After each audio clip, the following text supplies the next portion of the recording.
Hello, this is Darrell with Carte Blanche Media, and I have an honor today to have with me Trevor Gibbs. He is with the Web Detective and Select Services. Trevor, thank you so much for talking with me today. You're very welcome. Thank you for having me. No problem. First question for you is, tell me a little bit more about yourself here. Well, as you can tell, I'm not a native American.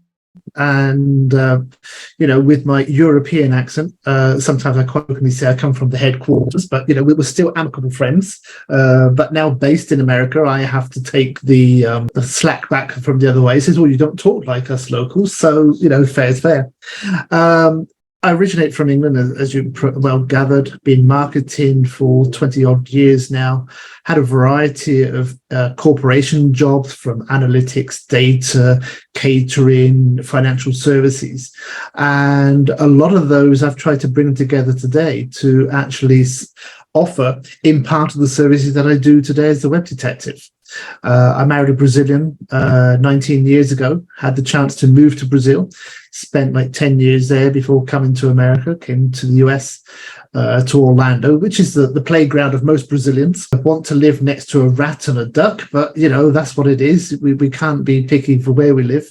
So based in Orlando, Florida, and since then I've been running my marketing company since then. So I kind of guess that's a snapshot of who and where I've come from. Thank you. Yeah, no, that kind of breaks it down quite a bit. You've been all over the place there a little bit. So you said you've been in business for about 20 years. What kind of led you to actually go ahead and start the business side of things there? Like, was there anything that kind of encouraged you to do that? There was actually. At that time, I was working for a database marketing company back in the UK. And prior to that, I'd actually started my first solo entrepreneurship with computer management and accounting for a company which was in financial services. And I just they wanted my services, so I became employed again. And after a couple of years, like most growing companies, the directors wanted to go off in two different directions. And the partner I was more close with looked up and said, I don't know, I think this may be a change for us. And I said, well, look, before you decide something, I have an idea. I want to take the data marketing side of it to the US and get clients to rent data from the US, because we knew that a lot of our clients that we worked with went to US list brokers and was asking for data for the UK, which seemed like a weird way to go around it. But it was the popular thing to do, because we know in America, everybody knew everything about everybody. Data had so many profiles on it. It knew when you had a taco on a Tuesday, it knew you wore red socks on a Thursday, and it knew that you had voted for President X on one year and President Y on another year. So with those demographics, I think people perceived that any data from the US was far superior than what they've got from the UK. Now, talking to list brokers, that gave me the opportunity to set up my own first company in database marketing. Awesome. And what has been the biggest challenge? Before we kind of started recording here, you talked to me about one challenge, but what's been the biggest challenge since you started your business there? Biggest challenge I had was one of the things that we wanted to do was work alongside American nonprofits like we had in the UK. What I hadn't anticipated was maybe gatekeepers, slow decision making. And I don't want to be disrespectful to nonprofits, but a lot of them in the US kind of the 3M syndrome, and that's mediocre middle management. They haven't quite made it in corporate America, but they haven't quite made it as an entrepreneur either. And decision making is a lot slower in the US compared to the UK. It might just be because of the size. We have maybe far less charities. When they're looking at their profitability in the UK, they make a decision and move on very quickly. Here in the US, I think they try to set themselves up as a corporation when they're not. And some of those small, medium charities kind of struggle to get off the ground at the early stages. And those were the people who I was talking with. So that was probably one of the biggest challenges I think I had, was anticipating the cultural difference between a nonprofit in the UK and the one in the US. Thank you. And What would you say has been your biggest success here with your business so far? Biggest success, I think, was saving one of the nonprofits I was working with here in the Orlando area of a lawsuit. One of the things we were doing, we made a mobile app for them to engage with their donors and local community so they could help spread the word. It boosts the local community with business business transactions, because the idea was via the app that they had, they'd post all their information and put it all in one place, but also partner and leverage all those sponsorships that they were getting. So that was good. Unfortunately, COVID came around, which didn't allow for charities and small businesses to play together nicely at that time. And I was marketing, and this guy looked up to me and said, "Oh, I love what you've done with the app and joining the community. Wonderful. I wish you well. But your client is at risk of a lawsuit because their website wasn't compliant." Well, long story short, charity looks to me and says, "What can I do about it? We like working with you." And I said, "Well, I can find a solution for you." Found a solution which fitted their budget. And from there on out, I became an accessibility solution specialist. So I think that was the real win. And from that win, that's allowed me to be more creative and offer more services to nonprofits and those small businesses. Absolutely. It sounds like taking a problem, turning it into taking the lemon and turning it into lemonade is kind of a phrase we say here in the US anyway.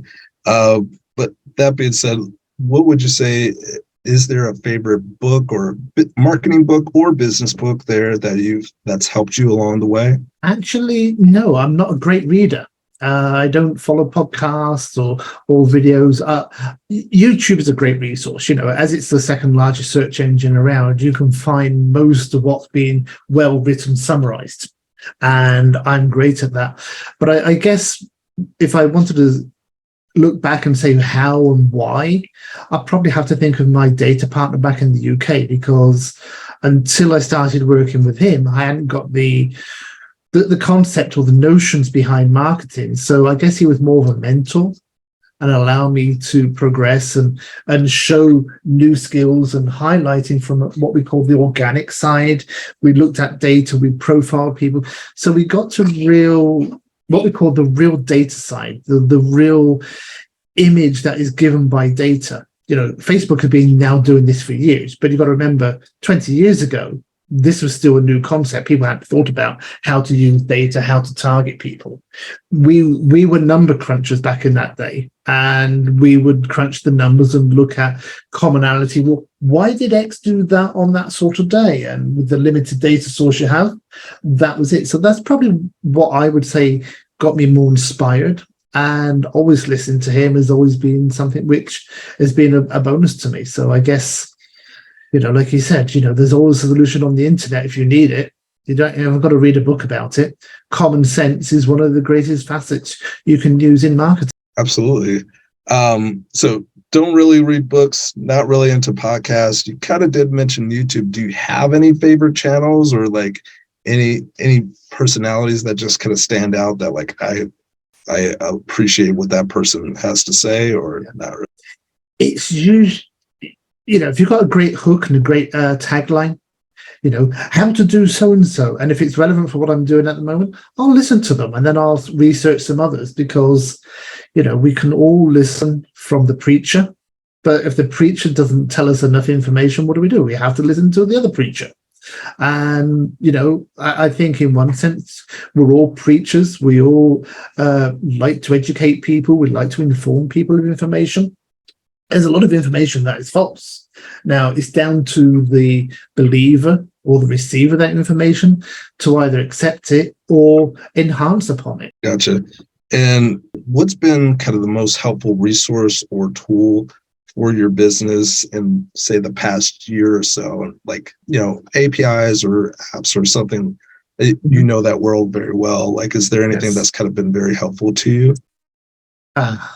When you say APIs, I think that was the burnt out word of the first 3 years of the 2020s. 2023, they've just changed, they took the P away from it and just made it AI. today there are two main services in my business which really run off the back of AI. Now, we've been doing this for a while, and AI isn't something new. You look at an algorithm. What is an algorithm? It is AI. So technically, I've been working with AI, I could say, for the last 20 odd years, because you run a query, which is an algorithm, and it gives you a result. A lot of it was manual input. But once you've written that routine, and then you press run like a macro, there's an old word from the past if anybody's in computing, you run a macro. A macro is AI. I think, though, with chat, I don't know. I have to say, I'm very impressed with like Chat GPT. Not as impressed with Bard. I don't know if you played around with that one too, but yes, kind of interested. Both of them are pretty interesting. How quickly they give responses there. But have you tried Harper? Sorry to interrupt. Have you tried Harper? Harper? No, Yeah, I'm not familiar with that one. Well, Harper is another one like Bard. Okay. You use your Chat GPT, but as a plugin now, which is because most of the plugins are doing that. Harper, HARPA.ai, has a lot of things on there where you can actually use it, and it will give you like, oh, let me find the keyword of this website. Let me see what the SEO part is this. Oh, let me break down certain aspects of it. And because of that, I can see this is why AI is going to be the new internet revolution. And it's because of that. These plugins that enhance ChatGPT. You're looking around, and we could cut this out, but you're looking around as if you were going to share your screen. And I could give you the ability to share your screen if you wanted to share that, but I was going to, but my computer and the internet just decided to freeze on us. So let's not attempt it. Oh, I just made you host, so you should be able to do it now if you wanted to try there. Okay. But that sounds pretty cool. If it doesn't, we can just let's see how the time or the computer is, because I rebooted everything before we started, but it's still deciding to. Oh, it's still not working. Yeah, okay. Okay, no worries. It's come up. I'll talk to you because I don't want to share and crash everything, but it is really a monitor. So Harper now will pass a web page content, locate the relevant information whenever you send a question to it, so you can actually reference it on a website. Where ChatGPT, there's a criteria apart from the 4.0, the 3.5, there are limitations. But you've got quick commands. You can actually take a chunk of a website and it can process that. You can draw charts from it. You can even join the Discord community with that as well. You can do translations in it. You can find 5 common facts of it. You can ask alternative questions to it, summarize the website for you. There's even an extension in there for YouTube video summary. It can summarize the tweets from Twitter. What else is there? I said translate. It works with Grammarly as well, simplify. There are so many things, but I love the one where you can extract and research SEO keywords, or get a keyword report, or even give you the metadata used on their SEO. Now that sounds fantastic. Maybe tools out there.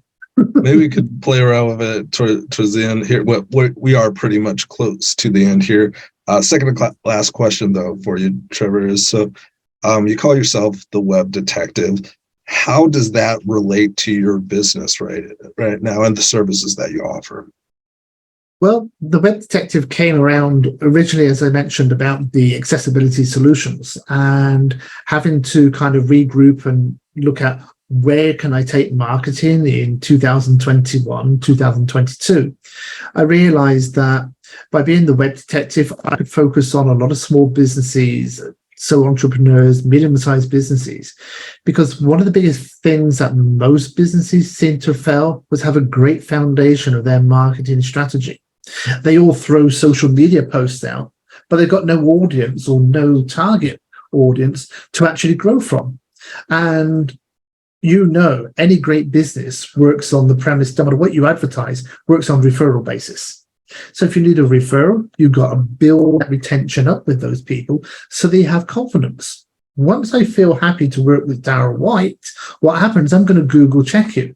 And if it only comes up social media posts, the website, that tells me it's biased content, either written by you or written for you by somebody else. But I want to validate, are you the authority? Are you the expert that you claim to be?